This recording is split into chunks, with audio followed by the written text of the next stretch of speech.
즐거워합시다. 말씀을 즐거워합시다. 네, 2주차 강의하도록 하겠습니다.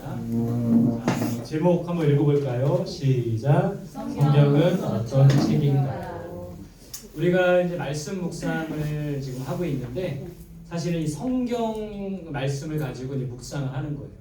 근데 성경이 이제 어떤 책인가 우리가 알고 이 책을 잘 묵상하고 또 즐거워할 수 있어야 되는 겁니다. 그래서 성경이 과연 어떤 책인가 오늘 그것을 좀 공부하고 싶어요.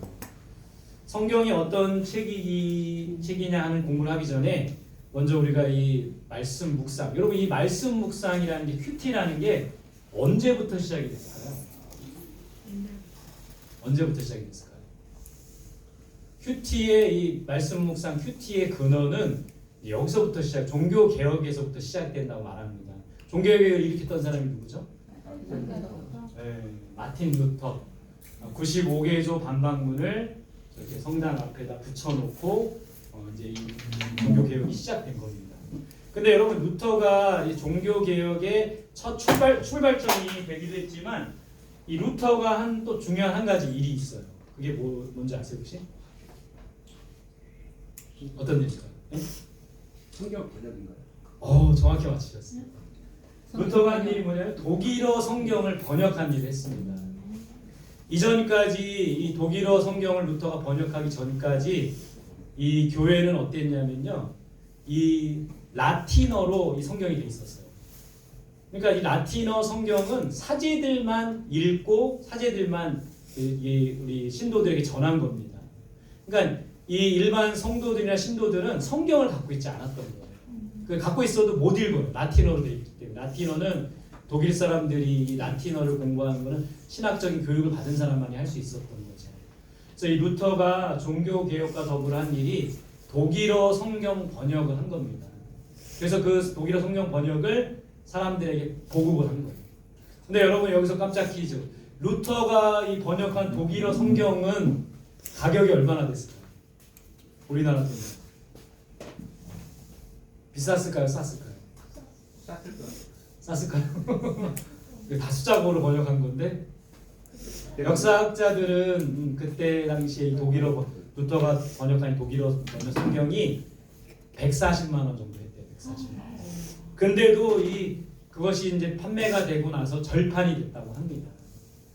성도들이 이제 성경을 갖게 됐어요. 성경 가질 뿐만 아니라 성경을 이제 읽게 된 겁니다. 그래서 우리 이 큐티 말씀 묵상의 출발을 여기로 봐요. 종교 개혁, 루터의 성경 번역. 이제 이 종교 개혁자들이 이 종교 개혁을 일으키면서 카톨릭을 물론 반대하면서 또 한 가지 했던 게 바로 이 성경 번역입니다. 왜냐하면 이 종교 개혁에 5가지 정신이 있어요. 혹시 여러분 아세요? 오직 믿음, 오직 은혜, 그리고 오직 성경, 그다음에 오직 예수, 오직 하나님의 영광. 그러니까 이 5가지가 종교 개혁 정신의 핵심이에요. 그 중에 뭐가 있는 거예요? 성경.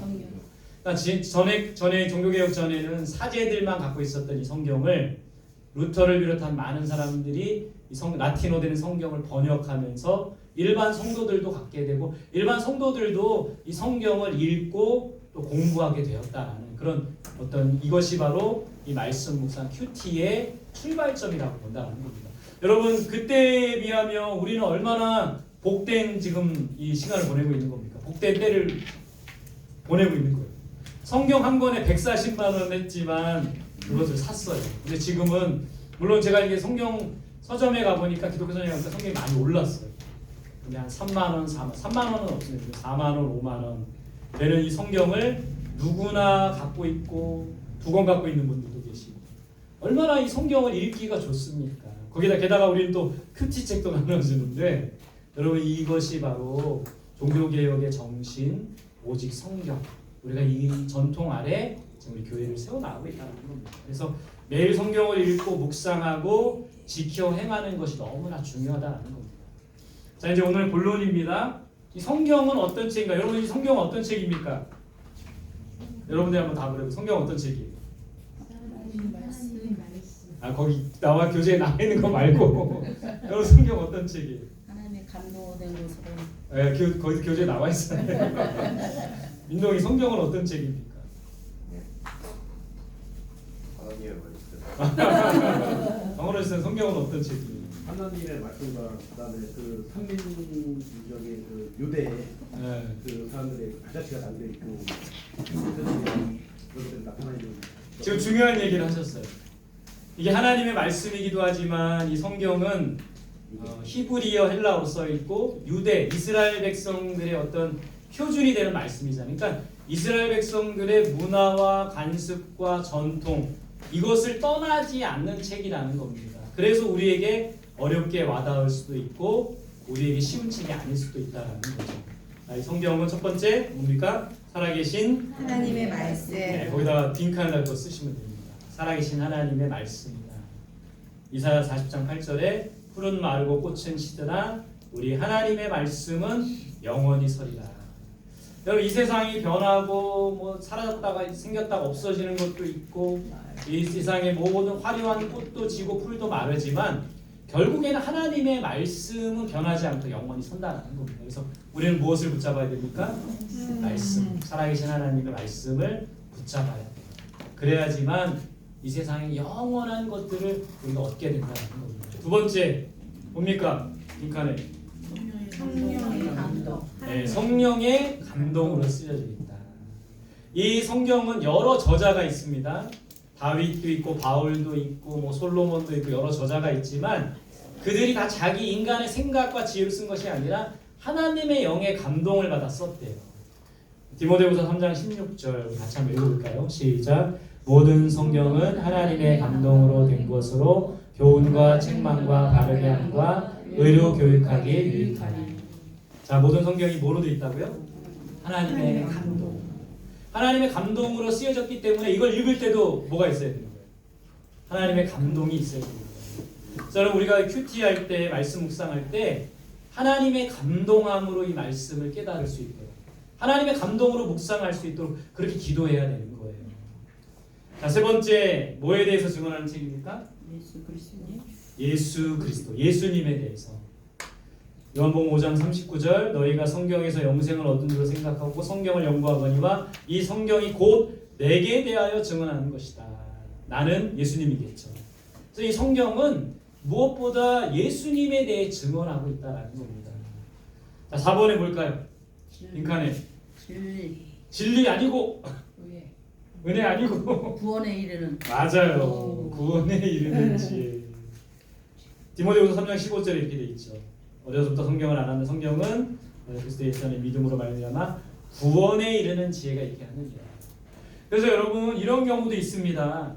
하나님을 한 번도 안 들어봤는데 성경을 읽다가 하나님을 만난 사람들이 있어요. 저 성교지 아프리카 우리가 모르는 어떤 미지의 섬.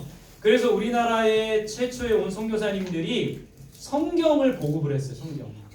그래서 막 복음을 전하고 선교사님들이 막 교육을 하고 앞서서 성경을 보급하고 성경을 전파했는데 그 성경을 읽다가 하나님을 만나고 구원에 이르는 경우가 있다는 겁니다. 그래서 성경은 구원에 이르는 지혜가 있는 책이라는 거예요. 다섯 번째는 뭐죠? 교훈과 책망을 주고 바르게 하는 책이다. 그 지금은 없었는지 모르겠지만 저쪽 율량동 쪽에 율량 그쪽 사거리 이쪽 외곽도로 쭉 가다 보면 거기에 큰 돌이 하나 있는데 거기에 이런 문구가 써 있어요. 바르게 살자. 맞아. 보신 적 있으세요? 네네. 네. 바르게 살자. 누가 누구를 보고 저기 했는지 모르겠지만 우리 사람들은 바르게 살아야 될 또 책임과 의무가 있잖아요. 그죠? 뭐 제소자들만이 아니라 우리 모두가 바르게 살아야 돼요. 근데 성경이 우리를 바르게 살도록 교훈하고 책망을 주는 책이라는 겁니다. 그래서 디모데후서 3장 16절에 이렇게 돼 있어요. 교훈과 책망과 바르게 함과 의로 교육하기 유익하니. 그래서 우리가 이 성경을 공부해야 되는 이유는 바르게 살기 위해서. 다음 세대들이 정말 방황하고 좋은 가치관 속에 살아고 바르게 살아야 되는데 이 성경을 가르치고 성경을 묵상하는 사람들로 우리 교회 이제 새로운 오늘 안 왔는데 우리 새로 이제 등록한 우리 새신자들, 우리 고3들 이렇게 보니까 이 친구들하고 얘기를 해보니까 교회 다니는 게 뭐가 좋니 그랬더니 그래도 이 교회에서 좋은 가르침을 준대요. 좋은 가르침. 좋은 가르침을 줘서 얼마 다니지 안 된 친구들이 믿음이 지금 자라고 있는 상황이지만 교회 다녀서 좋은 게 올바른 가르침을 줘서 좋다라는 얘기를 하더라고요. 그래서 여기 성경은 우리를 바르게 하는 그런 책이라는 겁니다. 그럼 성경은 몇 권으로 되어 있습니까? 66권. 한 권이지만 또 66권으로 되어 있죠. 구약이 몇 권이죠? 39권이고 신약은 27권. 네, 구약 성경은 39권입니다. 그럼 구약 성경은 39권의 책은 크게 몇 부분으로 나눠져 있을까요?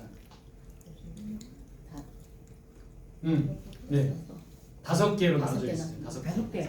첫 번째는 모세오경. 모세오경, 창세기, 창출, 레민, 신, 창세기부터 신명기까지 모세오경이라고 합니다. 두 번째는요, 역사서예요. 역사서. 여호수아부터 에스더까지는 역사서. 그 다음에 시가서, 지혜서라고도 하고 시가서라고도 합니다. 욥기부터 욥시, 잠전, 그러니까 욥기, 시편, 잠언, 전도서, 아가까지는 시가서예요. 그리고 4번에 대선지서가 있어요. 이사야부터 그러니까 분량이 많은 건 대선지서입니다. 이사야, 에스겔, 에레미야, 다니엘까지. 그 다음에 소선지서, 호세아부터 말라기까지. 그래서 여러분 성경, 구약 성경은 이렇게 5부분으로 크게 나눠져 있다라는 걸 보면 됩니다. 그래서 우리가 성경을 묵상하고 공부할 때 이 책의 특성에 맞게끔 읽어야 돼요. 그러니까 역사서는 역사책을 우리가 읽듯이 공부를 해야 되겠죠. 시가서는요. 시가서는 시예요. 지혜서예요. 그러니까 시처럼 우리가 읽고 그것을 또 받아들여야겠죠. 그래서 이 성경의 특성에 맞게끔 우리가 성경을 묵상하고 공부할 필요가 있다는 겁니다. 기록 연대는 언제입니까? 주전, 그러니까 예수님이 오시기 전 1400년부터 400년까지. 무슨 언어로? 히브리어로 돼 있어요. 히브리어로 돼 있습니다. 내용은 구약의 내용은 뭐예요? 하나님과 이스라엘 민족과의 관계를 다루고 있습니다. 그래서 하나님과 이걸 우리에게 대비해 보면 하나님과 우리의 관계가 중요한 거예요. 관계. 제가 요즘에 읽고 있는 책이 기도를 송두리째 바꾸는 기도라는 책을 읽고 있는데 이게 뭐냐 우리는 전에 우리가 어떻게 기도했냐면 뭔가 목적을 이루기 위한 기도를 했대요. 근데 그 이제 저자 유기성 목사님 부인이신 박리부가 사모님이 쓰신 책인데 그 사모님 그렇게 얘기하고요. 목적을 위한 기도를 하지 말고 관계를 위한 기도를 하래요. 관계. 그러니까 목적 뭔가 이루기 위한 내 소원 성취를 이루기 위한 목적을 위한 기도를 했다면 우리는 이제 관계를 위한 기도를 해야 돼요. 이 성경을 우리가 읽는 것도 마찬가지입니다. 뭔가의 목적, 내가 잘 되기 위해서. 그러니까 아까 어떤 청년하고 얘기해보니까 이러더라고요. 직장 생활을 시작했는데 힘든데 그래도 내가 매일매일 저녁마다 큐티하니까 하나님이 나를 도와주시고 함께 해주는 것 같다고. 그러니까 뭔가 나의 목적을 이루고 내 꿈을 이루기 위해서 우리가 성경을 읽고 공부하는 게 아니라 관계예요. 관계. 하나님과 우리의 관계. 그래서 이 구약은 하나님과 이스라엘 백성의 관계에 대해서 이야기하고 있습니다. 구체적으로 모세오경은요. 이스라엘과 하나님 사이의 언약 관계. 그래서 이 모세오경의 중요한 단어가 한 가지가 뭐냐면 언약이라는 거예요. 언약. 약속. 그래서 모세와 백성들에게 주신 그 시내산에서 모세가 받은 두 돌판. 하나님의 언약이죠. 그래서 그 언약대로 살면 복을 받지만 언약을 지키지 않으면 저주를 받게 됩니다. 그게 복과 저주의 하나님의 말씀이라고 합니다. 역사서는 여러분 무슨 내용일까요? 이스라엘 역사. 이스라엘의 승리와 성공. 지금 요즘에 이 여호수아를 통해서 우리가 보잖아요. 패배와 실패의 역사. 여러분 성경은 승리와 성공의 역사만 말하지 않아요. 잘못한 거, 실패한 것에 대해서도 말하고 있습니다. 그러니까 우리의 인생도 마찬가지잖아요. 우리가 항상 잘하지 않잖아요. 항상 승리하지 않잖아요. 그래서 이 역사를 통해서 우리는 승리와 성공도 배우지만 패배와 실패도 우리가 경험해야 된다는 거예요. 시가서는요. 빨간 글씨 하나님과 이스라엘의 관계를 더 친밀하게. 여러분 아가서를 보면 이제 솔로몬이 썼잖아요. 아가서. 누구 여인을 사랑하는 마음 쓴 겁니까? 술람미. 그거 보면 이게 무슨 성경인지 뭐 연애 편지인지 무슨 뭐 삼류 연애 소설인지 모를 때가 있어요. 근데 그거는 하나님과 이스라엘의 관계에 대해서 말하고 있다는 겁니다. 예언서는요. 빨간 글씨 읽어봅시다. 시작. 회개하고 순종의 영적인 충전의 관계로 돌아가는 하나님의 일. 관계예요. 관계. 그래서 하나님 앞에 이스라엘 백성들이 잘못합니다. 그러면 선지자가 예언자가 나타나서 너희는 회개하여 돌아와라. 그러면 다시 회복시켜 주시는 이런 내용이라는 거예요. 자, 여러분 신약은 몇 권으로? 27권으로. 신약은 그럼 몇 부분으로 나눠져 있을까? 구약이 5부분으로 나눠져 있으니까 신약은 몇 부분으로 돼 있을까요? 신약도 5부분으로 돼 있어요. 어떻게? 복음서, 마태, 마가, 누가, 요한, 또 역사서, 사도행전, 바울의 서신이 있고요. 크게 4부분으로 나눌 수 있지만 이게 좀 구체적으로 바울 서신이 있고 일반 서신이 있고 바울이 쓴 서신이 13개가 있고 일반 서신이 있고 예언서, 요한계시록 이렇게 5부분으로 나눠져 있습니다. 기록 연대는요. 주후 예수님이 오신 45년경부터 95년까지 예수님의 제자들과 교부들, 교회의 아버지라고 하는 교부들이 사도 바울 비롯한 이런 사람들이 기록을 했죠.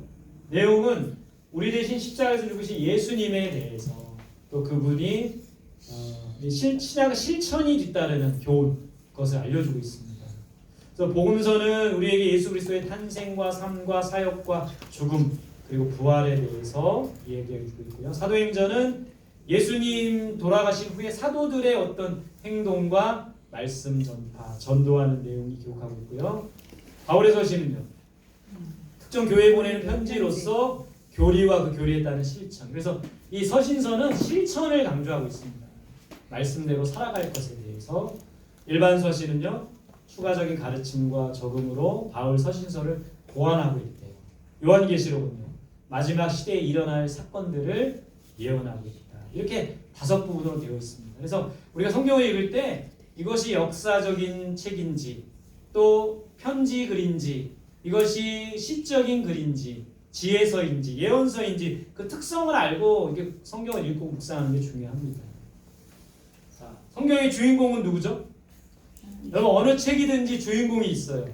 영화도 주인공이 있습니다. 성경의 주인공은 예수님이죠. 그래서 메시아, 구원자, 이 예수님에 대해서 말하고 구약은 특별히 어떤 메시아? 오실 메시아, 가로에다가 오실 메시아를 정리한 거예요. 그래서 많은 이 이스라엘 역사를 통해서 또 우리 시편에도 보면 오실 메시아를 예언하고 있어요. 그리고 예언서에서 이 오실 메시아에 대해서 이야기하고 있다라는 겁니다. 그리고 신약은요, 오신 메시아.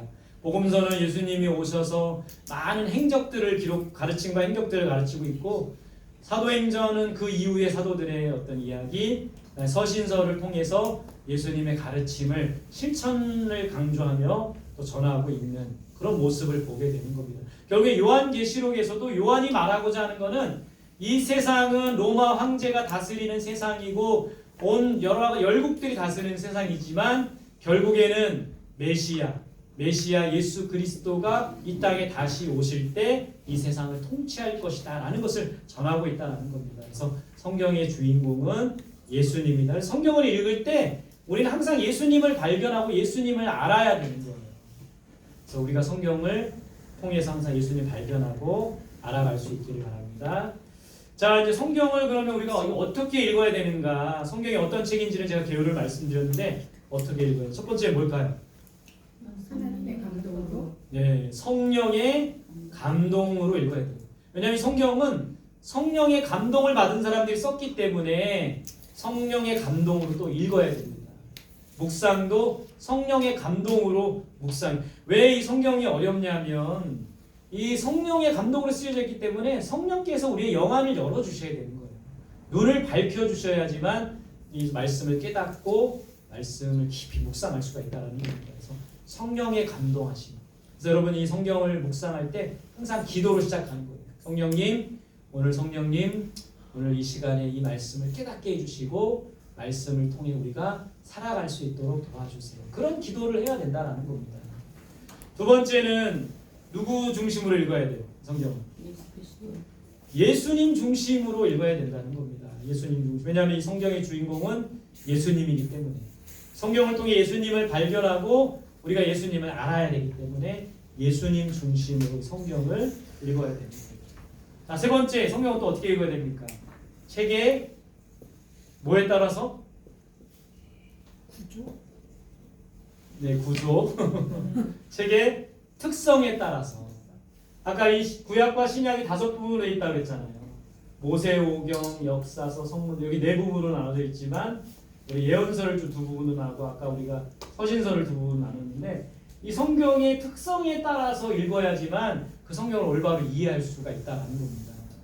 그래서 여러분 저기 소설책 읽을 때랑 또 무슨 뭐 이렇게 우리에게 학문적인 지식을 주는 책을 읽을 때랑 다르잖아요. 읽을 때 소설책은 빨리빨리 넘어가기도 하고 그 안에 뭐 주인공이 누군지 어떤 사건 중심으로 읽는다면 우리에게 뭔가 정보를 알려주는 책은 또 그와 다르잖아요. 거기서 뭐 정보를 알려주는 책인데 주인공이 누구야? 막 이런 거 사주면 안 되잖아요.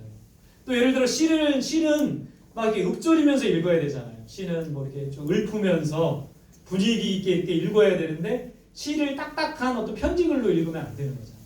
그래서 여러분 우리가 성경을 특성에 따라서 읽고 공부해야 된다는 겁니다. 자, 네 번째 뭐 하듯이 읽어야 한다? 네? 여기 그림에 나와 있는데 답이 공부하듯이. 국어 공부하듯이. 그러니까 여러분 이제 이 큐티 묵상집 요거 해봤지만 여기에서 안내해 주는 대로 이게 우리가 묵상을 할 때 국어 공부 어떻게 했습니까 옛날에? 안 했어요. 국어 공부 어떻게 합니까? 어떤 글을 읽을 때 그 글의 중심 단어가 뭔지, 반복되는 단어가 뭔지, 대비되는 단어는 뭔지, 유사하는 단어는 뭔지, 또 무엇보다 그 글의 주제가 뭔지, 또 그 글의 숨겨진 의미는 뭔지 이런 것들을 공부 안 하셨습니까? 네. 네. 잊어버렸습니다. 자랑입니까? 잊어버렸습니다. 그래서 여러분이 큐티 하는 거 똑같아. 그래서 여러분 큐티 할 때 이게 큐티가 되게 지저분한데 이런 형광펜이나 이런 색깔 볼펜이 필요해요. 그래서 반복되는 단어에다가는 저 같은 경우는 두 가지 형광펜을 쓰는데 중요한 단어에는 주황색, 그다음에 중요한 성경 구절은 빨간색 이렇게 쳐가면서 그 단어와 또 주제 또 그 내용을 좀 파악하려고 하는 겁니다. 그래서 성경은 국어 공부하듯이 국어 공부 다 잊어버리셨다면 저한테 오세요. 제가 알려드릴 테니까 국어 공부하듯이 읽어야 됩니다. 다섯 번째 어떻게 읽어야 될까요? 나에게 주시는 말씀으로. 이게 중요한 거예요. 이 성경은 2000년 전에 수천 년 전에 쓰여있는 책이지만 나에게 주시는 말씀입니다. 나에게 주시는 말씀을 레마라고 해요. 레마. 나에게 주시는 말씀. 그래서 나에게 주시는 말씀으로 이 말씀을 받아들이고 성경을 읽을 때 여러분 큐티할 때 이런 분들이 있어요. 오늘 성경 막 읽고 나서 이거는 우리 남편에게 주신 거야. 여보 이리 와봐. 이 말씀 봐봐. 아내 사랑하기를 그리스도가 교회를 사랑하는 것처럼 사랑하잖아. 이렇게 하면 잘못된 그 묵상이에요. 나에게 주시는 말씀. 또 부인 또 남편이 그래요. 여보 이리 와봐. 이거 봐봐. 남편 종용하기를 교회가 그리스도께 하듯 하라고 하잖아. 남에게 적용하지 말고 나에게 주시는 그렇게 하셨었나요? 네. 나에게 주시는 말씀으로 받아들이고 그렇게 이 말씀을 묵상해야 된다는 겁니다. 여러분 성경을 읽고 공부하는 방법은 여러 가지가 있습니다. 첫 번째는 우리가 전에는 이 말씀 묵상하기 전에 사실 통독만 했어요. 그렇죠? 이거를 숙복이라고 합니다. 숙복이. 그러니까 통독 전체를 보는 거 이거 필요해요, 여러분. 이 말씀 한 구절 한 구절을 보는 것도 필요하지만 전체 내용을 볼 필요가 있어요. 전체. 그걸 숙복이라고 합니다. 그래서 지금도 성경 통독을 하는 분들이 계신데 두 번째는 이제 묵상은 나무보기예요. 여러분 우리가 어떤 글을 파악하려면 전체도 봐야 되지만 그 하나하나의 의미를 봐야 되잖아요. 그래서 묵상은 나무보기라고 할 수 있습니다. 그 숲과 나무를 함께 봐야 돼요. 만약에 이 두 가지 중에 한 가지만 하면 이게 우리가 빠질 수 있는 오류가 뭐냐면 우리가 나무만 보잖아요. 그 나무만 보면 숲 전체의 그 나무가 어떤 의미가 있는지 발견하지 못할 수가 있습니다. 또 반대로 우리가 숲만 보기 시작하면은 전체 줄거리와 내용은 알지만 그 하나하나의 의미를 또 발견하지 못할 수가 있습니다. 그래서 숲과 나무를 함께 보는 게 필요합니다. 세 번째 어떤 방법이 있을까요? 말씀을 암송하는 거예요. 그래서 성경 공부를 교재들을 보면은 꼭 이렇게 암송을 하게끔 하더라고요. 그래서 암송을 하는 것이 중요합니다. 네 번째는 뭘까요? 성경을 쓰기 필사라고도 합니다. 그래서 우리 어른들이 많이 하는 건데 어떤 이제 어른들은 시간들이 이제 은퇴하고 나면 시간이 많잖아요. 그래서 성경을 많이 필사합니다. 그래서 딸 결혼할 때 필사한 전체 성경을 선물로 주기도 하고 또 아들도 이제 결혼할 때 또 열심히 쓰셔가지고 이렇게 하기도 하고. 그래서 성경을 필사. 여러분 우리가 이 글을 읽으면 몇 퍼센트 기억이 안 남는데요. 근데 쓰면 더 10% 이상 이게 남는데요. 외우면 100%겠지만 그래서 성경을 쓰면 이 말씀을 집중할 수가 있고 머릿속에 많이 남아있기 때문에 좋은 성경 방법이라고 할 수 있습니다. 다섯 번째 마지막은 성경을 공부하는 거예요. 소그룹으로. 그래서 여러분 이 소그룹으로 성경을 함께 공부하는 유익이 있습니다. 내가 혼자 공부할 때보다 같이 소그룹 같이 공부하면 이렇게 우리가 함께 공부하면 좋은 게 내가 혼자 공부하면 3점포로 빠질 수가 있어요. 잘못된 길로 빠질 수 있어요. 근데 함께 공부하면 올바르게 우리가 알고 또 내가 깨달은 건 한 가지지만 이 사람 저 사람 깨달은 거 은혜를 나누면 많아집니다. 그래서 여러분 이 말씀 묵상한 거를 왜 자꾸 뭐 나눈 방이나 나누어라 함께 나누면 또 여러분들 속으로 모일 때 왜 나누라고 하냐면 나눌 때 더 풍성해지게 되는 겁니다. 그래서 이렇게 이런 방법들로 성경을 공부하시면 돼요. 그래서 여러분들이 잘 따라오시면 돼요. 우리 제가 또 전도사님이 인도하는 대로 말씀 묵상합시다. 잘 따라오면 되고 큐티 학교 합시다. 잘 따라오면 되고 성경 공부합시다. 잘 따라오면 되고 잘 따라오면 되는 겁니다. 자 이제 성경을 묵상하는 방법 이거는 이제 다음 주의 시간에 더 구체적으로 할 때 오늘 좀 간단하게 제가 개요만 말씀드릴게요. 성경을 묵상하는 방법은 두 가지로 크게 귀납 한번 읽어보세요. 시작. 귀납적 성경 연구. 귀납적이라는 말이 좀 어려울 수 있는데 뭐냐면 글을 쭉 읽어 나가다가 마지막에 이제 결론이 나는 게 귀납적이라고 하는 겁니다. 근데 귀납적 성경 연구는 어떻게 하냐면 성경을 읽어요. 관찰합니다. 해석하고 마지막에 이제 적용하고 결론을 내리는 거예요. 그래서 우리가 공부하는 이 말씀 묵상은 귀납적 성경 그런 공부 방법이라고 할 수 있습니다. 좀 더 구체적으로 보면 이 큐티는 우리가 하는 제가 이제 여러분들한테 같이 하려고 하는 큐티는 D형 큐티예요. D형 큐티가 뭐냐면 여기 보세요. A형은 성경을 읽고 느낀 점만 말하는 거예요. 오늘 성경을 딱 읽고 아 저는 이렇게 느꼈어요. 이렇게 성경을 바로 읽고 아 이렇게 느꼈어요 말하는 게 A형이에요. B형은요. 내용을 좀 관찰한 다음에 바로 느낀 점을 말하는 겁니다. C형은요. 내용을 관찰하고 느낌을 말하고 적용하는 거. 결단하고 적용하는 거.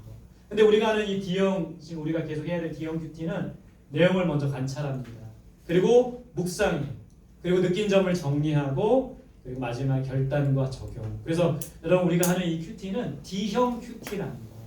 말씀을 관찰하고 묵상하고 느낀 점을 나누고 결단하는 거. 그래서 이 네 가지 과정이 이거예요. 관찰이에요, 관찰. 이건 다음 주에 조금 더 구체적으로 다다음 주에 말씀드릴 텐데 성경을 먼저 관찰하는 겁니다. 반복해서 읽으면서 그래서 여러분들이 큐티 교재에도 보면 먼저 두세 번 읽으라고 하잖아요. 그래서 성경을 읽으면서 관찰하는 거예요. 주인공이 누군지, 이 시간적인 배경은 뭔지, 공간적인 배경은 뭔지, 또 우리가 한 10절 정도 읽지만 이걸 단락을 나눠보고 줄거리를 정리하고 중심 단어를 보고 또 중요한 구절이 뭔지, 주제가 뭔지, 또 이 말씀을 뭐 이런 것들 쭉 관찰하는 겁니다. 관찰. 그리고 나서 두 번째는 관찰한 걸 해석하는 거예요. 해석은 이제 내가 해석을 하는 거죠. 내가 해석. 근데 여러분 여기 우리 큐티 교재에 보면 어른들 교재에 보면 해석이 나와 있잖아요. 그래서 여러분들 큐티 할 때 해석을 먼저 보는 게 아니에요. 먼저는 이 본문을 두세 번 보면서 내가 관찰하고 난 다음에 그 내 나름대로 해석하는 거예요. 관찰할 때 여러분 질문을 던져보면 좋습니다. 질문을. 뭐 예를 들어 이런 거예요. 1월 4일 요단강을 건너다 여호수아가 저는 이 말씀 여호수아가 백성들에게 명한 것은 뭡니까? 질문을 던져보는 거예요. 질문을 던지고 여러분들이 나름대로 이렇게 해석을 해보는 거예요. 왜 그리고 이제 이 요단강을 건널 때 제사장들은 어떤 역할을 했는가 이런 질문을 던져보는 거예요. 말씀을 쭉 관찰해 보면 이 제사장들이 언약궤를 메고 백성들 앞에 가야 되고 또 제사장들이 요단 가운데에서 백성들이 다 건널 때까지 거기 있어야 되는 걸 보게 되는 거예요. 그런 걸 해석하면서 그리고 나중에 이제 이 여기에 있는 글 해석한 글을 읽어보시면 됩니다. 그래서 나름대로 관찰한 거를 내가 이제 이 본문을 해석해 보는 거야. 이런 의미가 있겠구나. 이렇기 때문에 이런 거구나. 질문에 대한 답을 여러분들이 내려보는 겁니다. 세 번째는 이제 묵상하는 거예요. 묵상. 질문을 이제 던진 거를 가지고 왜 이렇지? 하나님 왜 이런 겁니까? 또 저는 이 말씀을 어떻게 적용해야 되는 겁니까? 묵상하고 느낀 점이 있다면 이렇게 여백에다가 정리를 해보는 겁니다. 그다음에 마지막에 이제 적용하고 결단을 한 거예요. 여러분 끝에 보면 항상 기도, 오늘의 기도가 있잖아요. 여기다가 이제 오늘 이 말씀을 통해서 내가 어떻게 살아야 될지 결단하고 기도하는 내용으로 마무리를 하면 됩니다. 그래서 우리가 하는 큐티는 무슨 큐티? D형 큐티라는 거. 관찰하고 묵상하고 느낀 점을 정리하고 결단하고 적용하는 거. 자, 이 말씀 같이 한번 읽어봅시다. 시작. 복 있는 사람은 여호와의 율법을 즐거워하여 그의 율법을 주야로 묵상하는도다. 오늘 여러분들과 함께 예배드리면서 말씀을 나눴죠. 여러분 우리가 매일매일 큐티하고 말씀대로 살아가는 것도 중요한데 이 말씀이 정말 즐거운 것이 되어야 돼요. 말씀을 사랑할 수 있어야 되는 겁니다. 저와 여러분들이 무엇보다 말씀을 더 사랑하고 가까이 하고 즐거워하는 우리 모두가 될 수 있기를 바랍니다. 네. 강의는 끝. 자, 퀴즈가 있습니다.